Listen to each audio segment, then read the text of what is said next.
experience at Heraklion University Hospital. Christos, 10 minutes for you. Yeah. Okay, thank you very much. Thank you. I'd like to thank the organizing committee for their invitation to join you here. And I thought it was 15 minutes, so I'm going to race a little bit through. So what the goals are of this presentation is why make EVAR even less invasive than it already is? Are there any benefits from using local anesthesia versus general or regional anesthesia? And does PVAR make any sense at all? Or are there any advantages of PVAR using pre-closed system? And show you just a case or two from our experience. Now, we see here from Michael Dake, that he, in an article that he says, is that he's exploring the potential of having EVAR done as an outpatient setting. And that is very interesting even as a thought. And this will provide better patient experience at a lower cost, of course, and it is associated with small diameter endograft systems. So even with this as an introduction, you see that after changing their policy in the Stanford University, they were able to reduce 54% relative reduction in ICU utilization, 50% reduction in length of stay, and of course they were able to reduce the cost per case by over $12,000. So in our experience, and this is why we had this paper drawn up in a single center study, 66 patients, we saw that we used the Ovation stent graft system. This was a previous publication. This was due to the low profile of the graft, 14 French graft, and of course the hydrophilic profile that it has. You can see that just having a smaller profile will make easier access possible. So, and you can see here that we had, even in our small series, you see you have small external iliac arteries coming down to about 5 millimeters. So there is a need for small diameter endografts. Our technical success was at 95%, and we had the patients either under local or general versus or general anesthesia, and general and regional anesthesia was the usual anesthesia. Local anesthesia protocol was this you can see here.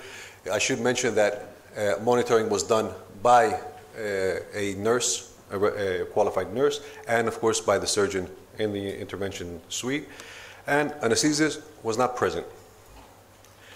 So you can see here that anesthesia time was significantly reduced. Procedural time was also significantly reduced just by using local anesthesia, and systemic complications were less. So our conclusions in that paper was that endovascular aneurysm repair with the Ovation system shows promising short-term and mid-term results regarding safety and effectiveness, and completion of the procedure under local anesthesia using a percutaneous approach may be used as a routine. And such practice may be advantage resulting in a reduced complication rate, and of course being beneficial by better management of economic resources, hospital resources. And does EVAR make any sense? Well, I mean, okay, it may be a small incision, but I think this is preferable than that. And you see the initial experience from PVAR, which offers an initial success of about 94%. And in our experience here, we did, this is a randomized trial, which they randomized 50 patients in 3 groups using a ProGlide, ProStar, and open cut down. And you can see that at 1 month, primary success was a little bit better in the closed ProGlide group. This is a randomized multi-center trial. And they showed that non-inferiority of ProGlide against open repair. Sorry. And another report from our department is that in a more recent publication, 82 patients, where we did, wherein we used the ProClose device in 100 groins, where we used 2 devices in 100 groins. In another 17 groins, we used 3 devices in total, and another 3 groins, 4 devices to achieve adequate hemostasis. You don't have to stop at 2 as the technique suggests. And from this, we saw that we had lesser local complications, lesser procedural time, length of stay was less, and the need for postoperative analgesia was also less. So it seems that PVAR with closure device is safe and feasible, may be used in clinical practice. Seems to have some advantage over open surgical cut down in terms of local complication and patient comfort.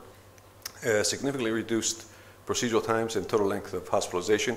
And of course, vascular surgeons and interventional radiologists should be familiar with this procedure to offer their patients some benefit.